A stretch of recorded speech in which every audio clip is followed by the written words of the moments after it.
Have you ever wondered what it really feels like to stand in a place where over 144 American soldiers and Marines lost their lives in just 2 years? Where every step could mean a sniper's bullet, an IED blast, or something far stranger. Imagine being 19, standing guard in Ramadi, the deadliest city in Iraq, when the night air suddenly fills with screams no human throat should make. This isn't just history on a dusty page. This is a living nightmare told by the men who survived it. And here's the part you can't afford to miss, because while most people will only hear the headlines, you're about to hear the uncensored, first-hand voices of Marines and soldiers who swear they faced not just enemies of flesh and blood, but something darker. Stay with me, because by the end of this video, you'll not only know the battles they fought, you'll feel the chills they carried home.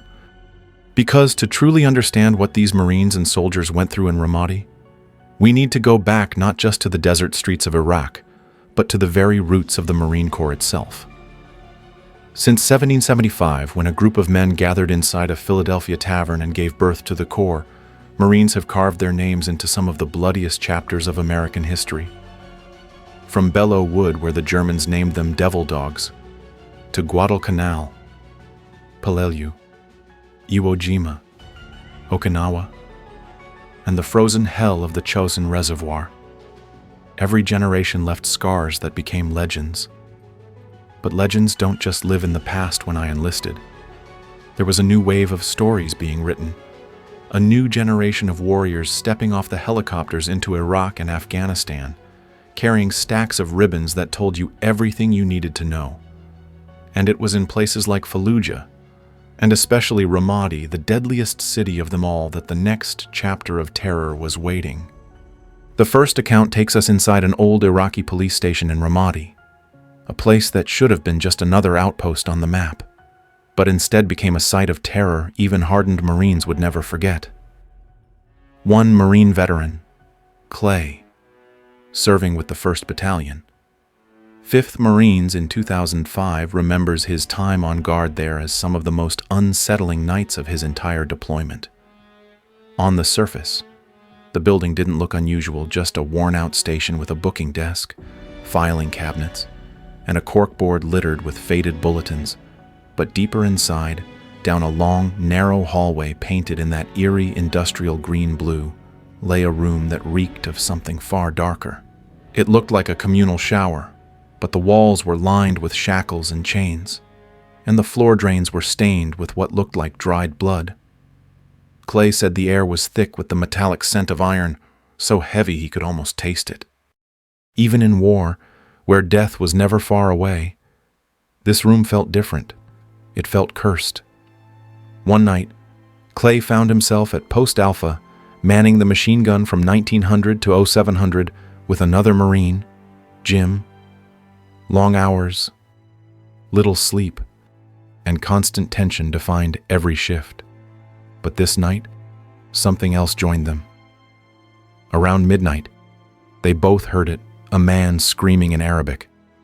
Neither spoke the language, but they didn't need a translator to know what those cries meant. It was the sound of someone in unbearable agony, words gargling as if choked with blood. At first, they thought maybe they were imagining it. Stress plays tricks on the mind, and Ramadi was already a place where paranoia was part of survival. But then the screaming didn't stop. They called in for backup, and to their surprise, their lieutenant and a sergeant responded. By the time the officers arrived, the screams had gone silent, and Clay felt like maybe they'd embarrassed themselves. Maybe it was just the wind, or echoes from the city.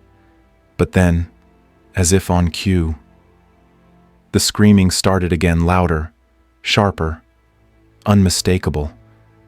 Even the lieutenant jumped at the sound. Determined to find the source, the lieutenant ordered a sweep of the building. Before Clay went in, Jim handed him a Benelli shotgun, better for close quarters than a machine gun. Clay chambered around, gripped his flashlight, and stepped inside with the lieutenant at his back. The booking room was clear. The hallway was empty. But the moment they reached the doorway to the shower room, everything changed. Clay describes it like this. The air didn't just feel colder. It felt heavier, charged, as if the entire atmosphere shifted in an instant. His body knew something was wrong before his mind could process it. And then he saw them two enormous red eyes, hovering 8 feet off the ground, locked on him from the far corner of the room. The beam of his flashlight should have cut through the dark, but instead it seemed to dissolve against a patch of shadow that was darker than the darkness around it, a solid black mass that absorbed the light. And then came the breath, hot, wet, animal-like, rushing against their faces in that icy room. Clay swears he felt it on his skin, the exhale of something that wasn't supposed to exist. Every instinct in his body screamed at him to run. But training kept him steady. He muttered a prayer under his breath, shotgun raised, while the lieutenant quietly began backing toward the hallway. Clay didn't break eye contact with those glowing orbs, terrified that if he blinked, the thing would close the distance in a heartbeat, inch by inch. They retreated, until finally they cleared the doorway and spilled back into the corridor. Only then did Clay turn, both men moving fast, the lieutenant's hand on his shoulder guiding him past obstacles as Clay kept the shotgun pointed behind them, ready for whatever might emerge. But nothing came. They made it outside into the night air, hearts pounding, adrenaline crashing like waves. The lieutenant finally spoke, his voice low, almost shaken. What the hell was that? Clay could only shake his head. He thought he knew what he'd seen, but he wasn't about to say the word demon out loud. The lieutenant, after a long pause, told him to report the building clear and say they hadn't found the source of the screams. And so that's what Clay did. After that night, he avoided the shower room completely. He warned Jim never to set foot inside again. And in the days that followed, more strange things kept happening. Heavy sandbags over 200 pounds were tossed around by unseen hands. Doors slammed shut with no wind. Black shadows flickered near the front gate. Marines who weren't easily rattled began to admit, quietly, that the station felt wrong. It was as if the building itself wanted them gone. Clay never saw that lieutenant again. He heard the officer had been sent back stateside for a family emergency. But in his gut, he always wondered if it had something to do with that night. Because once you look into red eyes floating above the ground in a room that reeks of blood, you don't come back the same. And this was just one story. Because if the police station felt haunted, Ramadi had other places where the walls seemed to breathe, where figures appeared and vanished, where Marines swore they weren't just fighting insurgents, but something ancient, something tied to the land itself. If the police station was a house of horrors, then the next story reminds us that, in Ramadi, even the homes that looked ordinary from the outside carried shadows within. This account comes from a soldier who, along with his team, set up in a house near Saddam's mosque during an Overwatch mission in 2005. From the very moment they entered, there was a feeling in the air that none of them could shake. It wasn't the kind of fear that explodes in a firefight. It was the quiet, lingering unease of knowing something isn't right, even if you can't see it. The team brushed it off, because in war, you don't have the luxury of giving in to feelings. But unease soon turned to dread when they noticed what looked like bodies crammed beneath broken tiles on the floor. They didn't have time to investigate. The mission came first. So they set up positions and tried to focus on the task at hand. The narrator, exhausted from the day, handed responsibility to his assistant team leader and tried to rest. But rest didn't last long. Around 3 a.m, a door slammed shut, loud, sharp, final. He jumped awake, thinking someone on the team had moved through the rooms, but when he called out, everyone was still where they were supposed to be. The door he thought he heard was locked tight, unable to sleep. He joined a buddy on watch near the stairwell. One looked down the steps, the other out the window. That's when it happened. Out of the corner of their eyes, they both saw a figure gliding across the floor below. A woman with long black hair, her clothing a blinding white, her skin pale as bone.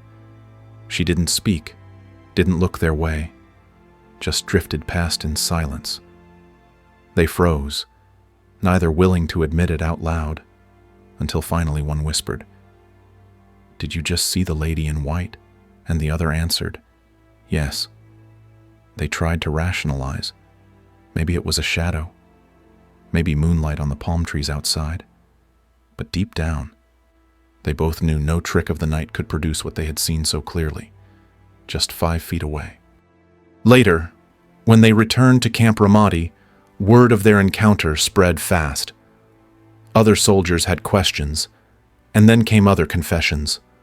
One man said he had been sleeping in a recliner when he felt hands grip his shoulders, pulling him back. He woke to a black figure with white eyes looming over him, and in panic, he fled. Another admitted that, while on security detail, he kept feeling something brush against him from behind, as if an unseen presence lingered at the gate. Locals might have called it a jinn, a spirit wandering in the ruins. But to the men who lived those nights, labels didn't matter. What mattered was that they all felt it. The same oppressive weight. The same certainty that the house carried the imprint of violence long past. And considering the broken tiles and what seemed to be human remains beneath, it wasn't hard to believe terrible things had once happened there. War already bends the mind. Sleep deprivation, constant stress, and the knowledge that death could come at any second, all of it can blur the line between reality and imagination. But when multiple men describe the same figure, when they all carry the same story back to base, it becomes more than just a trick of the mind. It becomes part of the lore of the unit, something whispered about in quiet moments, something that makes men glance over their shoulders in the dead of night. And yet, as terrifying as the woman in white seemed, the next story suggests something even more chilling, that sometimes what appeared wasn't just a phantom, but something that could touch, something that could vanish into thin air, leaving behind only questions. Because what happened next involved not a ghostly figure, but a child who may never have been human at all. If the police station felt like a dungeon and the woman in white haunted the ruins, then the next story moves us into something even more unnerving, a moment where soldiers believed they had encountered a child, only to discover that what they captured might not have been human at all. It was late at night, east of Ramadi, near the massive lake south of Fallujah. A team of American soldiers was on a reconnaissance mission, quietly observing movements along the highway.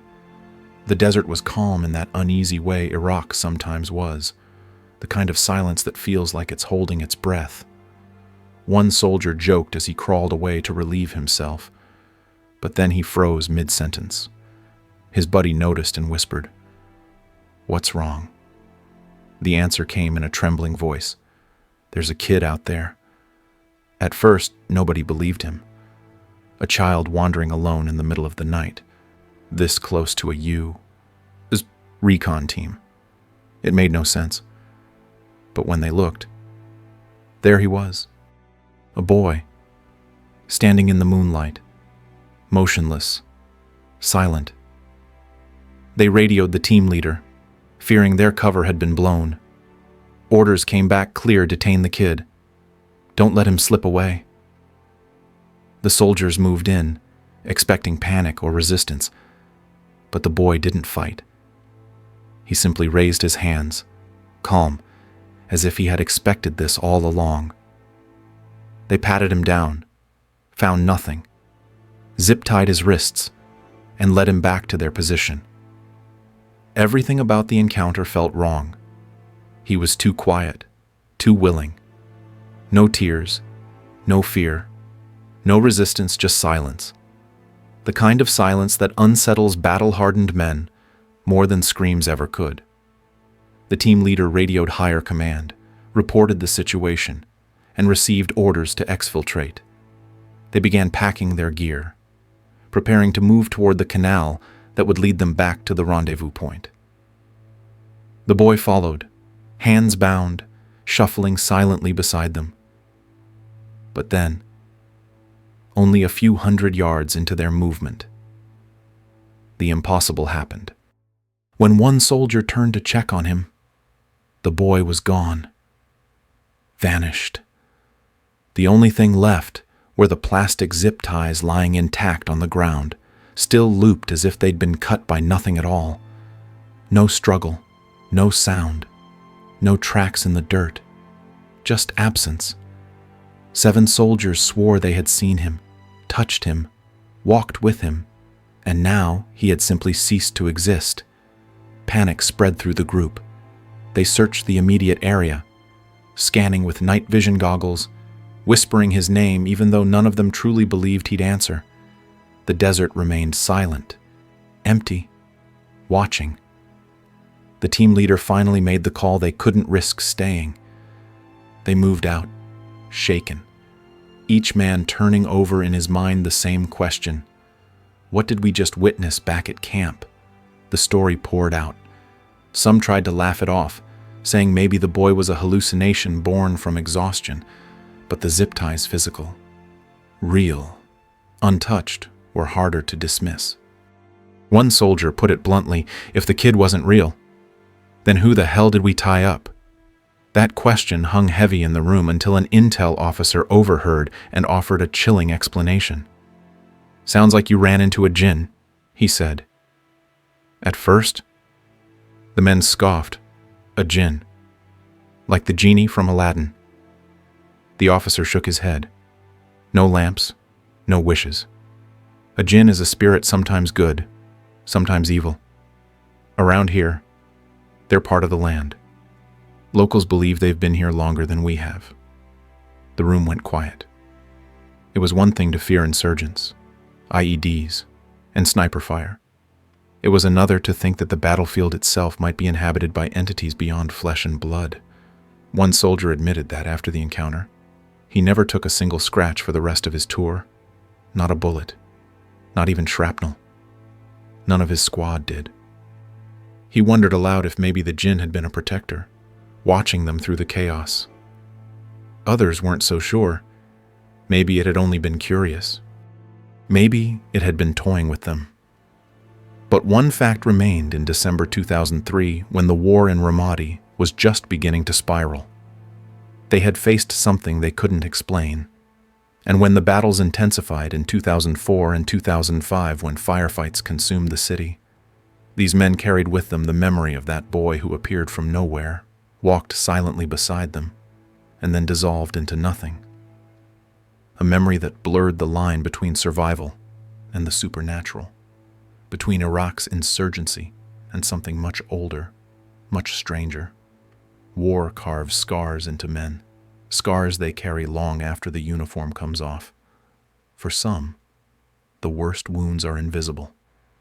And when those men tell stories of shadow figures, vanishing children, and spirits that breathe in the night, you realize war doesn't just break bodies, it leaves echoes, whispers, and questions that may never be answered. And that brings us to the larger question, the one veterans and historians alike wrestle with. Are these encounters the residue of trauma and violence? Or are they signs that the battlefield holds more than the living? To explore that, we step into the after action, where soldiers' fears collide with science, folklore, and faith. So what do we make of these stories? Marines and soldiers aren't the kind of men who spook easily. They're trained to push through firefights, to steady their hands under fire, to make split-second decisions when lives depend on it. And yet, when they come home and tell you about glowing red eyes in a shower room, or a woman in white drifting through a ruined house, or a child who vanished into thin air, you can hear in their voices that they believe what they saw. And that forces us to ask, are these just the echoes of trauma? Or is there something more haunting the battlefields of Iraq? One explanation comes from psychology. Combat trauma leaves deep scars on the human mind. Prolonged stress, sleep deprivation, and hypervigilance can all distort perception. Scientists call it residual haunting theory, not in the paranormal sense, but in the way memory and environment can imprint on the brain. In this view, the screams, the shadows, the figures may be the mind replaying trauma like a broken record, dragging soldiers back into fear even when no threat is present. To those who seek rational answers, this theory gives comfort. It suggests the ghosts aren't real. It's the brain protecting itself, processing pain in ways that feel terrifying but explainable. But others argue differently. Folklore has long claimed that places soaked in blood hold onto that energy. In Iraq, a land that once held Babylon and empires that rose and fell through centuries of war, violence has been layered upon violence. Locals have whispered about jinn for generations, spirits that roam the deserts and ruins, sometimes benevolent, sometimes deadly. For the Americans serving there, the stories they heard from interpreters and Iraqi soldiers weren't just tales to pass the time. They matched the figures they swore they saw: the woman in white, the boy who vanished, the black shadows brushing shoulders in the dark. These all echo descriptions of jinn. And to men on edge, whose lives were already hanging by a thread, the possibility that these legends were real carried a weight they couldn't ignore. And then there's the biblical view, the simplest and yet most chilling demons. To some veterans, that's the only word that fits. In this belief, evil doesn't need explanation, it thrives in chaos. And war is the perfect breeding ground. Iraq, with its history of ancient rituals, bloodshed, and conquest, could be seen as a spiritually turbulent land. And if you believe that darkness lingers where violence reigns, then Ramadi was the perfect storm. The truth is, none of these explanations are easy to dismiss. You can't look a veteran in the eye and tell him the red eyes he saw breathing in the dark were just stress. You can't hear 7 men insist they touched a child who then disappeared and simply laugh it off as fatigue. At the same time, you can't measure these events in a lab, can't log them as evidence in a case file. They exist in the gray space between science and faith, between experience and belief. And that's exactly where war often leaves its mark, not in certainties, but in questions that linger long after the guns fall silent. What's undeniable is this: for the men who served in Ramadi, the city was haunted whether by memory, by trauma, or by something beyond this world. And when you hear their stories, you realize that the battlefield doesn't just shape history, it shapes legends, myths, and fears that will echo for generations. Which leaves us here, at the end of these accounts, but not at the end of the mystery. Because if war can produce stories like these, screams in the night, figures in white, children who vanish, then we have to ask what else lies hidden in the shadows of history, waiting to be told. In the end, the stories from Ramadi are not just about battles fought with rifles and armor. They're about the battles men fought in their own minds and souls, the kind that leave scars no metal can cover. When Marines whisper about screams echoing through abandoned cells, when soldiers swear they saw a woman in white glide across a floor, when a boy vanishes into the night leaving nothing but plastic cuffs behind you, realize these accounts are more than ghost stories. They're a reflection of how war bends reality and how some places never let go of the blood spilled on their soil. Maybe it was trauma replaying itself. Maybe it was jinn, ancient spirits tied to the land. Maybe it was something darker, something that thrives in the chaos of war. Whatever the truth, for the men who lived it, the experience was real. And those experiences remind us that war doesn't only test the body, it tests the spirit. So what do you think? Were these Marines and soldiers simply haunted by their own memories? Or did they confront something no weapon could kill? Leave your thoughts in the comments below. If you've served, or if someone you know has told a story like this, share it. We want to hear. And if these accounts moved you, hit that like button, subscribe, and join us for more wartime stories you won't find in any history book. Because in war, not all enemies carry a weapon. Some hide in the dark, waiting for the next soldier to cross their path.